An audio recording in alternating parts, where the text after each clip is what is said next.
नमस्कार। Current affairs और सामान्य अध्ययन की श्रृंखला के अंतर्गत हम पढ़ रहे हैं प्रमुख नियुक्तियों के बारे में। और इसके पहले हमने एक महत्वपूर्ण नियुक्ति को पढ़ लिया है वर्तमान राष्ट्रपति के रूप में। ये करंट अफेयर्स के अंतर्गत ये दूसरा वीडियो है। पहले वीडियो को आप ज़रूर देखे होंगे, ध्यान से देख लीजिएगा। राष्ट्रपति से संबंधित महत्वपूर्ण तथ्यों को उसमें कवर किया गया है। आज इस दूसरे वीडियो में हम चर्चा करेंगे वर्तमान उपराष्ट्रपति की और उपराष्ट्रपति से संबंधित अन्य जो महत्वपूर्ण तथ्य हैं। सबसे पहले आपको ये समझना है कि भारतीय संविधान के अंतर्गत पदानुक्रम में राष्ट्रपति के बाद उपराष्ट्रपति वाइस प्रेसिडेंट का दूसरा स्थान है। संविधान के अनुच्छेद आर्टिकल 63, संविधान का जो अनुच्छेद 63 है 63 के अनुसार भारत का एक उपराष्ट्रपति होगा। उपराष्ट्रपति राज्यसभा का पदेन सभापति होता है तथा अपनी पदावधि के दौरान अन्य कोई लाभ का पद ग्रहण नहीं करता, ऐसा अनुच्छेद 64 64 आर्टिकल में लिखा गया है। दूसरी महत्वपूर्ण बात यह है कि भारत में उपराष्ट्रपति के पद संबंधी प्रावधान अमेरिका के संविधान से लिया गया है। उपराष्ट्रपति का पद जो है अमेरिका के संविधान से लिया गया है। वह राष्ट्रपति के बाद देश का दूसरा सर्वोच्च अधिकारी होता है। उपराष्ट्रपति और राष्ट्रपति के लिए योग्यताएं लगभग एक ही जैसी हैं, जैसे सिर्फ उनमें दो भिन्नता दिखाई देती है। जैसे राष्ट्रपति को लोकसभा का सदस्य चुने जाने के योग्य होना चाहिए, जबकि उपराष्ट्रपति को राज्यसभा का। दूसरा, राष्ट्रपति के लिए 50-50 प्रस्तावक एवं अनुमोदक होने चाहिए, जबकि उपराष्ट्रपति के लिए 20-20। अन्य सभी बातें दोनों में समान हैं, जैसे कि वो भारत का नागरिक होना चाहिए, 35 वर्ष की आयु पूरी कर चुका हो तथा राज्यसभा का सदस्य निर्वाचित होने की योग्यता रखता हो। तो इस तरह से ये इनकी योग्यताओं के बारे में था। अब हम बात करते हैं हमारे वर्तमान में उपराष्ट्रपति जो हैं एम वेंकैया नायडू जी। तो आपको पता है कि वर्तमान में हमारे जो देश के उपराष्ट्रपति हैं एम वेंकैया नायडू जी, ये अगर आप देखें तो ये 13वें उपराष्ट्रपति हैं। लेकिन आपको पता होना चाहिए कि हमारे जो पहले उपराष्ट्रपति डॉक्टर सर्वपल्ली राधाकृष्णन जी थे और इसके बाद मोहम्मद हामिद अंसारी, इन दोनों ने दो दो कार्यकाल अपने पूर्ण किए हैं। मतलब लगभग दोनों 10 वर्षों तक उपराष्ट्रपति के पद को सुशोभित किया है। तो इस तरह से अगर आप क्रम जोड़ देंगे तो चूंकि दो क्रम जो है, एक राधाकृष्णन का और एक हामिद अंसारी का ऐड हो जाएगा, तो इस तरह से क्रम के हिसाब से ये 15 और व्यक्ति के हिसाब से अगर देखेंगे तो ये 13वें व्यक्ति हैं जिन्होंने उपराष्ट्रपति के पद को सुशोभित किया है। अब संक्षेप में वेंकैया नायडू जी के बारे में हम जान लेते हैं। 1 जुलाई 1949 को आपका जन्म होता है और आपकी जन्मभूमि है आंध्र प्रदेश के नेल्लोर जिला में। 1 जुलाई 1949 को आंध्र प्रदेश के नेल्लोर जिले में इनका जन्म हुआ। इसके पश्चात इन्होंने अपनी प्रारंभिक शिक्षा दीक्षा पूरी की और लॉ से इन्होंने स्नातक की डिग्री प्राप्त की। मतलब ये लॉ से ग्रेजुएट हुए और इसके बाद 1974 में आंध्र प्रदेश विश्वविद्यालय में ये छात्र संघ के अध्यक्ष भी चुने जाते हैं। बचपन से ही नायडू जी की जो छवि थी एक तेज तर्रार आंदोलनकारी के रूप में रही है। छात्र जीवन में वे लोकनायक विचारधारा वाले जयप्रकाश नारायण की तरफ गए और उनसे काफ़ी प्रभावित हुए और आपातकालीन संघर्ष में, या कह लीजिए आपातकाल का ये दौर था जिसमें संघर्ष में इन्होंने भाग लिया और उस भाग लेने के दौरान कई बार इन्होंने भी जेल की यात्राएं की। 1977 से 80 तक 3 साल जनता पार्टी के युवा शाखा के अध्यक्ष रहे। वर्ष 2002 से 2004 तक भारतीय जनता पार्टी के राष्ट्रीय अध्यक्ष भी बनते हैं। फिर अटल जी की सरकार में ये केंद्रीय ग्रामीण विकास मंत्री भी रहे और वर्तमान जो मोदी सरकार है इसके पिछले कार्यकाल में शहरी विकास, आवास और गरीबी उन्मूलन के अलावा संसदीय कार्य मंत्री भी रहे हैं। अब बात करते हैं उपराष्ट्रपति के पद का जो सफ़र है वो कैसे शुरू होता है। तो जो वर्तमान में एनडीए है, सत्ताधारी राष्ट्रीय लोकतांत्रिक संघ, ने 17 जुलाई 2017 को वेंकैया नायडू को भारत के उपराष्ट्रपति पद का प्रत्याशी घोषित किया था और 5 अगस्त 2017 को जब चुनाव होता है तो इन्होंने अपने विपक्ष के नेता उम्मीदवार गोपाल कृष्ण गांधी को पराजित करके भारत के 13वें उपराष्ट्रपति के पद को सुशोभित किया। अब यहाँ पे संक्षेप में चर्चा कर लेते हैं वेंकैया नायडू जी से संबंधित जो महत्वपूर्ण जिम्मेदारी या इन्होंने जिन पदों का निर्वहन किया है। तो सबसे पहले तो ये 1978 से 85 तक विधानसभा, आंध्र प्रदेश विधानसभा के सदस्य बनते हैं। फिर इसके बाद देखेंगे कि 1 जुलाई 2000 से 30 सितंबर 2000 तक भारत सरकार के ग्रामीण विकास मंत्री रहते हैं। 2002 से 2004 के बीच भारतीय जनता पार्टी के अध्यक्ष रहते हैं। फिर इसके बाद शहरी गृह निर्माण और गरीबी निवारण और संसदीय मामलों के केंद्रीय मंत्री बनते हैं। सूचना एवं प्रसारण मंत्री भी कुछ समय के लिए बनेंगे। और इसके बाद 5 अगस्त 2017 को भारत के 13वें उपराष्ट्रपति निर्वाचित होते हैं। और फिर 11 अगस्त 2017 से ये 13वें या कह लीजिए वर्तमान उपराष्ट्रपति और राज्यसभा के पदेन सभापति के रूप में ये शपथ ग्रहण करते हैं। अब इनकी कुछ चर्चित पुस्तकें भी हैं जो इन्होंने, नायडू जी ने जो पुस्तकें लिखी हैं। अगर उनकी बात करें तो उनमें जो पहली पुस्तक है टायरलेस वॉइस रिलेंटलेस जर्नी, पहली किताब का नाम है। दूसरा moving on moving forward 1 year in office. तीसरी किताब जो सबसे नवीन किताब है इनकी, listening learning and leading, listening learning and leading, Venkaiah Naidu ji की किताब है। अब यहीं पर हम देख लेते हैं कि हमारे देश के उपराष्ट्रपतियों का जो क्रम रहा है वो किस तरह से रहा है और कौन कौन से जो विभूतियां हैं वो इस पद को सुशोभित कर चुकी हैं। तो सबसे पहला नाम आपको भी विदित है, डॉक्टर सर्वपल्ली राधाकृष्णन, जिन्होंने लगातार 2 कार्यकाल को पूरा किया 1952 से 1962 के बीच। दूसरा नाम है डॉक्टर जाकिर हुसैन, पहले नाम डॉक्टर राधाकृष्णन, दूसरा नाम डॉक्टर जाकिर हुसैन। तीसरा वीवी गिरी, वराह गिरी, वेंकट गिरी, गोपाल स्वरूप पाठक, वीडी जत्ती, न्यायमूर्ति मोहम्मद हिदायतुल्ला। इसके बाद आर वेंकटरमन, डॉक्टर शंकर दयाल, के आर नारायणन, कृष्णकांत, भैरव सिंह शेखावत, मोहम्मद हामिद अंसारी, एम वेंकैया नायडू। फिर से एक बार देखिए, डॉक्टर राधाकृष्णन, डॉक्टर जाकिर हुसैन, वीवी गिरी, गोपाल स्वरूप पाठक, वीडी जत्ती, न्यायमूर्ति Mohammad Hidayatullah, R Venkataraman, doctor Shankar Dayal Sharma, K R Narayanan, Krishan Kant, Bhairon Singh Shekhawat, Hamid Ansari और वर्तमान में एम वेंकैया नायडू। डॉक्टर राधाकृष्णन, जाकिर हुसैन, वीवी गिरी, गोपाल स्वरूप Pathak, VD Jatti, Mohammad Hidayatullah, R Venkataraman, doctor Shankar Dayal Sharma, K R Narayanan, Krishan Kant, Bhairon Singh Shekhawat, Mohammad Hamid Ansari और वर्तमान में एम वेंकैया नायडू जी।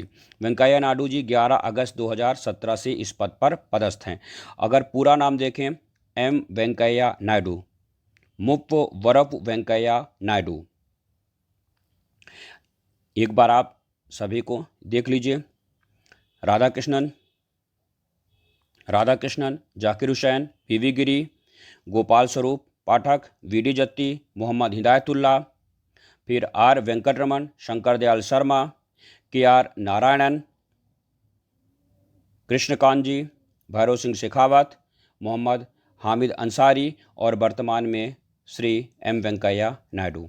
अब आप इसमें से ये भी थोड़ा सा फोकस करेंगे कि इनमें से कौन कौन से उपराष्ट्रपति हैं जो आगे चल कर के राष्ट्रपति भी बनते हैं। तो इसमें आपको ध्यान रखना है कि 3 शुरुआत के और फिर 3 बीच के जो हमारे उपराष्ट्रपति थे क्रम के अनुसार, उन्होंने राष्ट्रपति पद को भी आगे चल कर के सुशोभित किया है। तो इसको याद रखेंगे, शुरू के क्रम से नाम आपको याद रखना है, राष्ट्रपति के भी नाम आपको क्रम से याद रखने हैं, उपराष्ट्रपति के भी नाम क्रम से याद रखने हैं। तो शुरू के पहले तीनों, डॉक्टर सर्वपल्ली राधाकृष्णन, डॉक्टर जाकिर हुसैन और वीवी गिरी, इन तीनों ने ही, और आप देखिए राधाकृष्णन के बाद इन तीनों का यही क्रम भी है राष्ट्रपति बनने का। आप थोड़ा सा दोनों की तुलना करके देख लीजिए।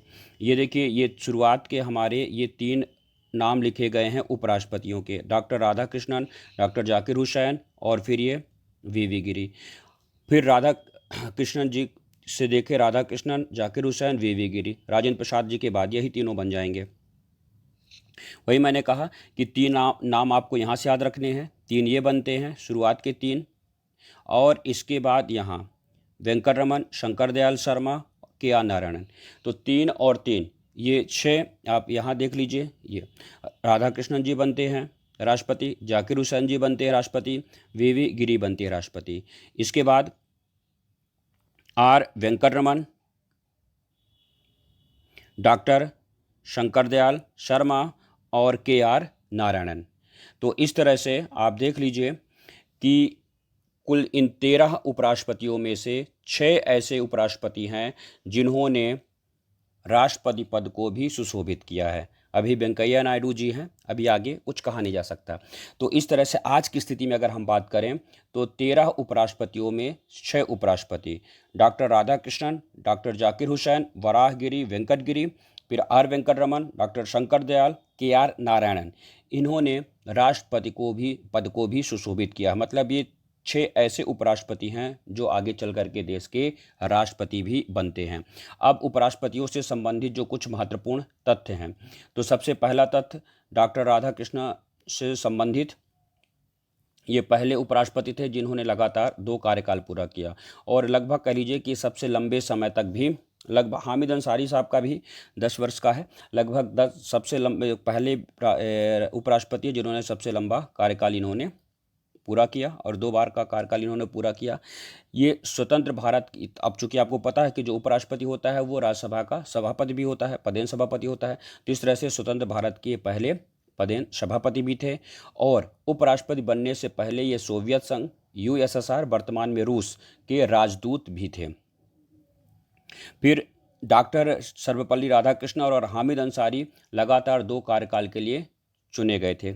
फिर निर्विरोध चुने जाने वाले उपराष्ट्रपति कौन से हैं? डॉक्टर राधाकृष्णन, मोहम्मद हिदायतुल्लाह और डॉक्टर शंकर दयाल शर्मा। फिर BV गिरी जो 1967 से 1969 के बीच उपराष्ट्रपति थे, इनका सबसे कम कार्यकाल था और आपको ये भी पता है ये देश के पहले कार्यवाहक राष्ट्रपति भी बनते हैं। फिर कृष्णकांत दी जो कि 1997 से 2002 के बीच देश के उपराष्ट्रपति रहते हैं। इनके बारे में आपको ये ध्यान रखना है, ये पहले उपराष्ट्रपति हैं जिनकी कार्यकाल के दौरान मृत्यु हुई थी। इनका निधन कार्यकाल के दौरान ही हो गया था। फिर 2 उपराष्ट्रपति कार्यकाल पूरा करने के पहले ही राष्ट्रपति चुन लिए गए थे, BV गिरी और R वेंकटरमन। राष्ट्रपति चुनाव में हार जाने के कारण भैरों सिंह शेखावत ने कार्यकाल पूर्ण होने के पूर्व ही अपने पद से त्यागपत्र दे दिया था। फिर यहीं पे देख लीजिए, वर्तमान में उपराष्ट्रपति का जो वेतनमान है वो 4 लाख है और राष्ट्रपति का 5 लाख है, जो 2018 से परिवर्तन किया गया। अब उपराष्ट्रपति से संबंधित जो कुछ महत्वपूर्ण अनुच्छेद हैं, अगर उनको आप देखना चाहें तो अनुच्छेद जो 63 है, 63, वो भारत के उपराष्ट्रपति के पद की बात करता है। अनुच्छेद 63 में लिखा गया कि भारत का एक उपराष्ट्रपति होगा। फिर 64 में लिखा गया कि उपराष्ट्रपति का राज्यों की परिषद का पदेन, या कह लीजिए उपराष्ट्रपति जो है राज्यसभा का पदेन सभापति होगा। फिर उपराष्ट्रपति का आकस्मिक रिक्तियों अथवा राष्ट्रपति की अनुपस्थितियों में राष्ट्रपति के कर्तव्यों का निर्वहन किया जाना। फिर अनुच्छेद जो 66 है वो उपराष्ट्रपति के चुनाव की बात करता है। फिर अनुच्छेद जो 67 है वो उपराष्ट्रपति के पदावधि की बात करता है। फिर 68 उपराष्ट्रपति के पद में रिक्ति को भरने के लिए निर्वाचन करने का समय और आकस्मिक रिक्ति को भरने के लिए निर्वाचित व्यक्ति की पदावधि की बात करता है। फिर 69 जो है उपराष्ट्रपति द्वारा शपथ या प्रतिज्ञान की बात करता है। अनुच्छेद जो 70 है अन्य आकस्मिकताओं में राष्ट्रपति के कृत्यों का निर्वहन। और जो 71 है राष्ट्रपति या उपराष्ट्रपति के निर्वाचन से संबंधित या उससे जुड़ा हुआ कोई भी विषय है तो उसका कैसे निपटारा हो, इससे जुड़ा हुआ अनुच्छेद है। आप इसको इस तरह से भी याद रख सकते हैं, जैसे कल हमने देखा था कल के लास्ट वीडियो में कि किस तरह से राष्ट्रपति से संबंधित अनुच्छेद को याद रख सकते हैं, उसी तरह से आप यहाँ से भी इसको याद रख सकते हैं। इसके लिए आपको एक ट्रिक याद रखनी है, वो है ये, उसका निकास शनि है। ये एक एक अक्षर जो है एक एक आर्टिकल को बता रहा है। तो इसमें पहला, अब आपको ध्यान में रखना है कि उपराष्ट्रपति की जब बात करेंगे तो 63 से शुरू करना है, जब राष्ट्रपति की बात करेंगे तो 52 से शुरू करना है। तो ऊ से हो जाएगा उपराष्ट्रपति का पद। फिर आप सा का मतलब समझे, ऊ हो गया 63 तो सा हो जाएगा 64, फिर का हो जाएगा 65, नी हो जाएगा 66, फिर 67 और इस तरह से है लास्ट में साइलेंट रहेगा। तो इस तरह से आप यहाँ से याद कर सकेंगे। ऊ से हो गया उपराष्ट्रपति मतलब अनुच्छेद 63, पद हो गया उपराष्ट्रपति का। सा से हो गया सभापति मतलब अनुच्छेद 64 कि उपराष्ट्रपति ही राज्यसभा का पदेन सभापति होता है। फिर का से हो गया आकार मतलब अनुच्छेद 65 में इनके कार्य को बताया गया है। या फिर ये कह लीजिए कि राष्ट्रपति के पद में जब आकस्मिक रिक्ति हो जाती है तो उस समय उपराष्ट्रपति उस पद को ग्रहण करेंगे और उनके कर्तव्यों का निर्वहन करेंगे। मतलब उपराष्ट्रपति किस तरह से राष्ट्रपति के कर्तव्यों का निर्वहन करेंगे, ये 65 में लिखा गया है। फिर निर्वाचन की प्रक्रिया, नी से निर्वाचन हो गया अनुच्छेद 66।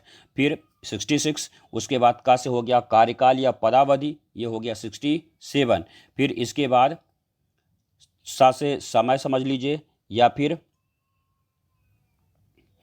कि जब उपराष्ट्रपति का पद रिक्त होगा तो उसको भरने के लिए निर्वाचन कितने समय और निर्वाचित व्यक्ति की पदावधि क्या होगी। तो समय को बताता है रिक्त के दौरान कितने समय के अंदर चुनाव हो, और निर्वाचन के दौरान जो व्यक्ति निर्वाचित होगा उसकी पदावधि क्या हो।